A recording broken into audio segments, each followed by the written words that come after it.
Ya, Auda, dan sekarang kita akan mengikuti dalam segmen ceramah Ramadan bulan mulia. Kalau sebelum ini kita telah membawakan mengenai dengan tajuk mengenai dengan kesabaran di bulan Ramadan, ya, keistimewaan di bulan Ramadan dan juga apa kelebihan ya apabila kita berpuasa di bulan Ramadan dan juga apa akibat kalau kita tidak berpuasa di bulan Ramadan. Jadi untuk hari ini kita akan menyentuh mengenai dengan amalan wanita haid di bulan Ramadan, dan alhamdulillah pagi ini kita telah pun menjemput ya seorang tetamu kita, iaitu Yang Mulia Ustazah Ajah Zunainah binti Haji Gunung. Ya, Assalamualaikum Ustazah. Waalaikumsalam warahmatullahi wabarakatuh. Ya, alhamdulillah, apa khabar? Alhamdulillah sihat Intan. Alhamdulillah Ustazah, ya. Alhamdulillah kita telah pun berada di hari yang ke-21 ya di bulan Ramadan. Betul. Alhamdulillah.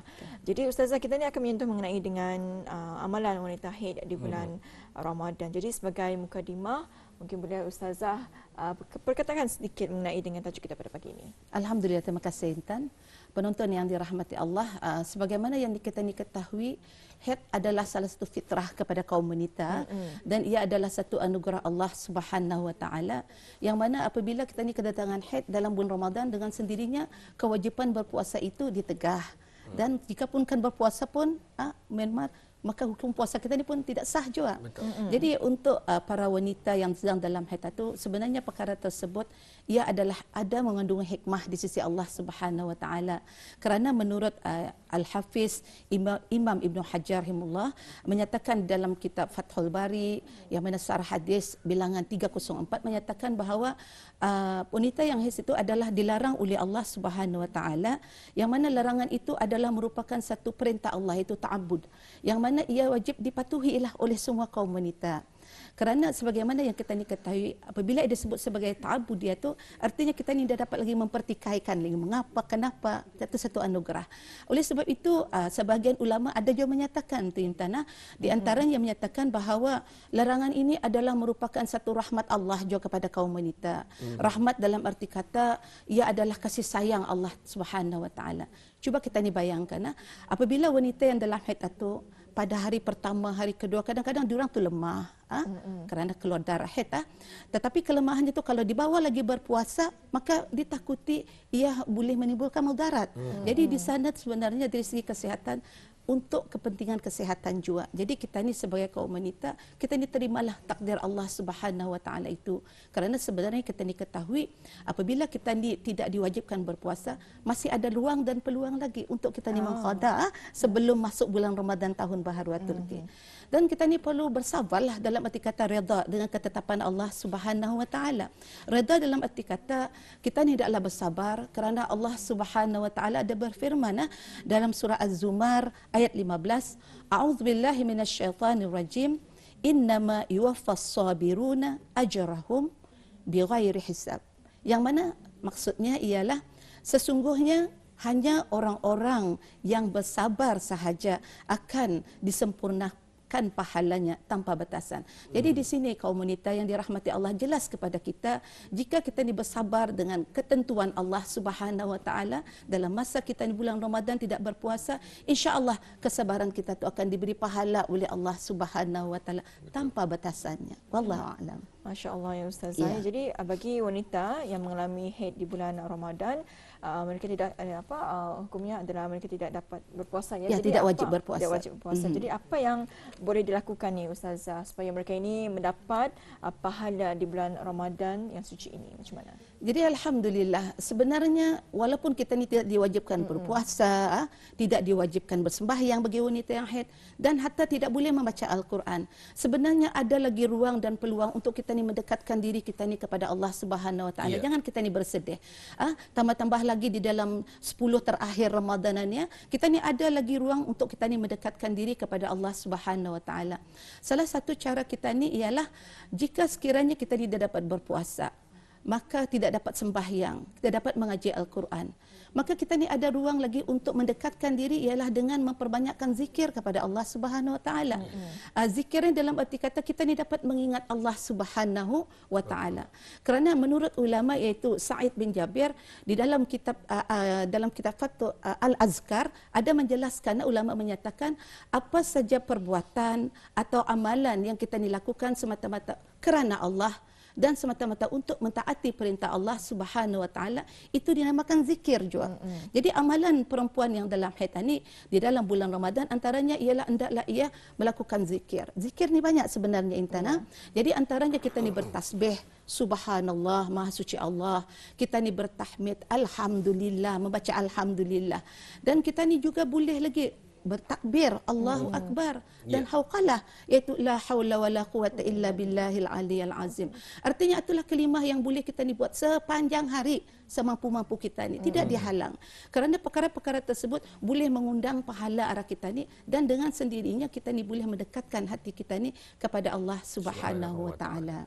Selain daripada zikiran ni juga sebenarnya kita ni digalakkan juga memperbanyakkan diri kita ni untuk beristighfar. Artinya ada ruang juga. Jadi istighfaran dalam arti kata kita ni memohon keampunan kepada Allah Subhanahu Wa Taala. Kerana kita ni ambillah hadis Rasulullah sallallahu alaihi wasallam di mana Rasulullah ada bersabda baginda memohon ampun kepada Allah Subhanahu dalam sehari sampai 100 kali Mamar. Jadi di sini kita ni dapat sunnah Rasulullah sallallahu alaihi wasallam. Jadi sempena Ramadan yang mulia ni, jadi kita ni selaku wanita yang dalam haid ni, jadi apa salahnya kalau kita menghabiskan masa kita ni dengan membaca istighfar. Sekurang-kurangnya astaghfirullahal azim alladzi la ilaha illa huwal hayyul qayyum wa atubu ilaih. Jadi dengan kita ni melantunkan perkara-perkara tersebut, insya-Allah perkara sunat ini apabila kita ni lakukan dalam bulan Ramadan, maka ganjaran pahalanya seolah-olah kita melakukan satu perkara amalan yang wajib. Dalam pada itu juga bagi wanita-wanita jangan lagi bersedih, kita ni juga disunatkan memperbanyakkan doa. Jadi doa ni adalah satu perkara permohonan kita ni kepada Allah Subhanahu Wa Taala. Artinya kalau kita ni indah dapat kita ni indah dapat melakukan puasa ni tadi sebagaimana yang saya jelaskan, paling kurang kita ni berdoa. Berdoa artinya memohon kepada Allah Subhanahu Wa Taala, Allah Taala memelihara kita ni, Allah Taala menerima amal ibadat kita ni sebelum ni.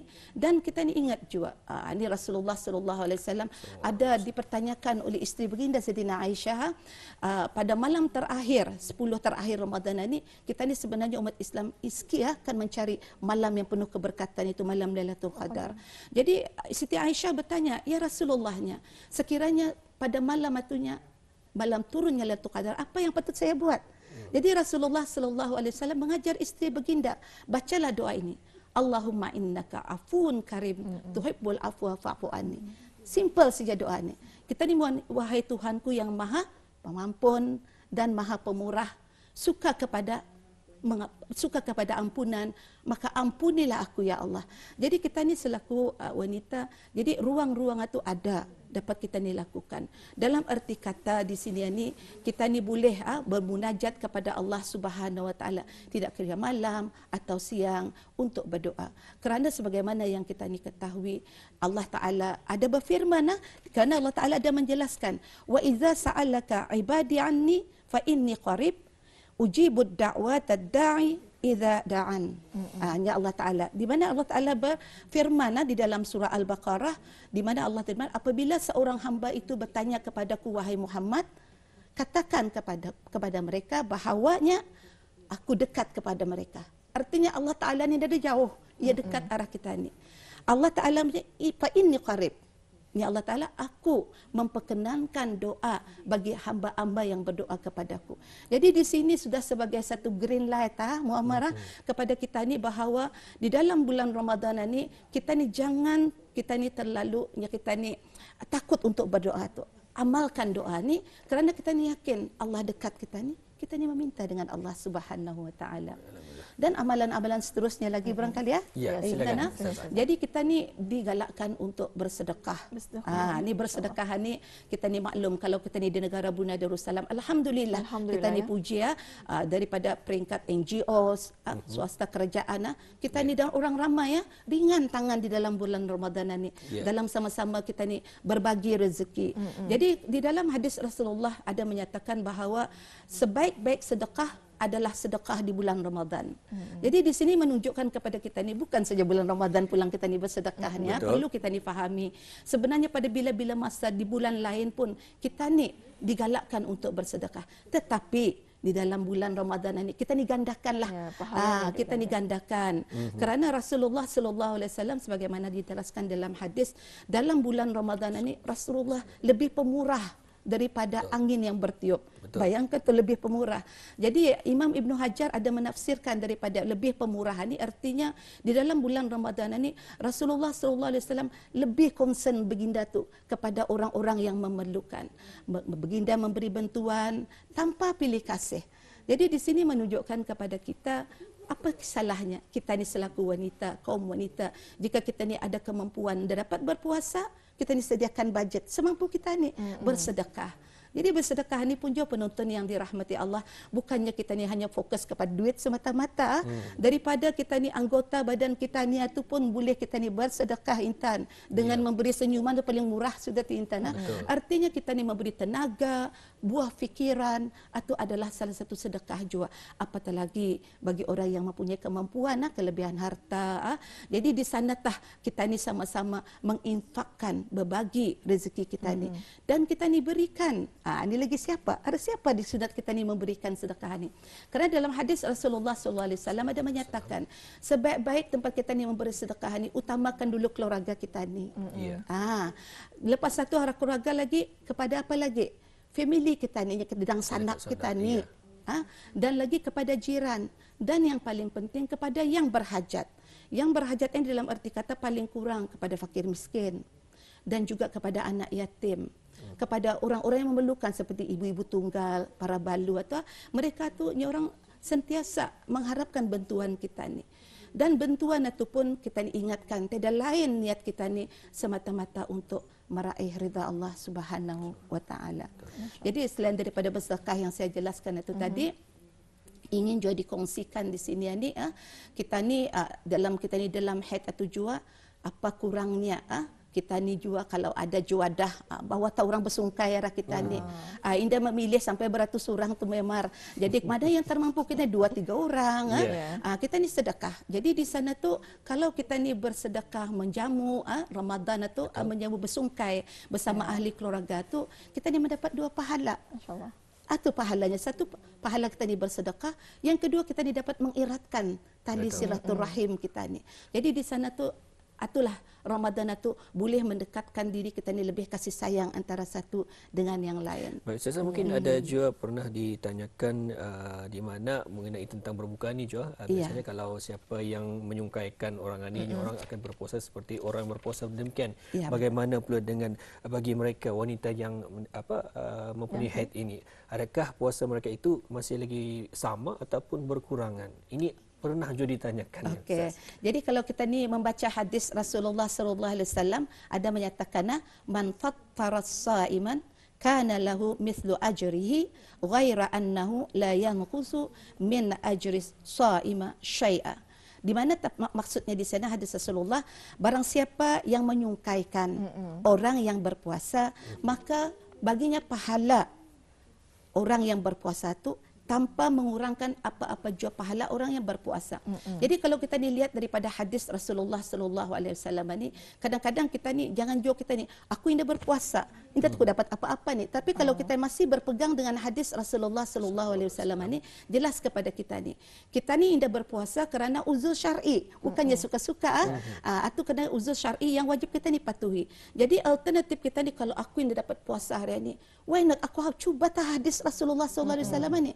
Kerana Rasulullah menjaminnya kalau kita ni menyungkaikan orangnya, kita ni akan mendapat pahala walaupun pada zahirnya aku ini berpuasa sebagai contoh, tetapi berkat saya memanggil Intan dan Myanmar itu bersungkai sama saya, bermakna pahala bis kita tu akan saya gapai insya-Allah dengan niat kita ni kerana Allah, dan tanpa jauh pahala bis kita pun indah berkurang. Jadi di sini sebagai satu motivasi kepada kita ni, sebenarnya dalam kita ni menunaikan ibadat puasa tu, kita ni bukan terhenti saja bagi orang yang keuzuran itu, ada ruang dan peluang kita ni.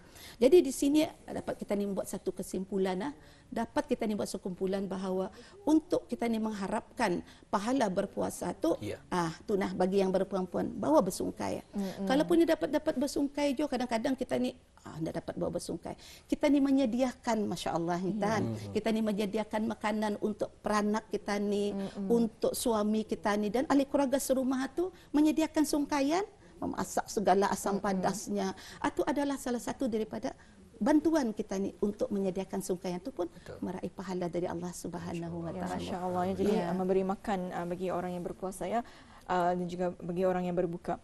Pun alhamdulillah setelah pun kita ni mengetahui bersama apakah yang dapat dilakukan bagi wanita yang haid, iaitu dengan memberikan berdoa, berzikir, bersedekah dan juga memberi makan bagi orang yang berbuka. Jadi Ustazah, ada satu soalan ni mengenai dengan berpuasa. Tadi kita mengikuti mengenai dengan amalan wanita haid di bulan Ramadan. Jadi adakah wanita yang haid ini perlu mengqada puasa Ramadannya? Macam mana? Alhamdulillah, terima kasih Intan.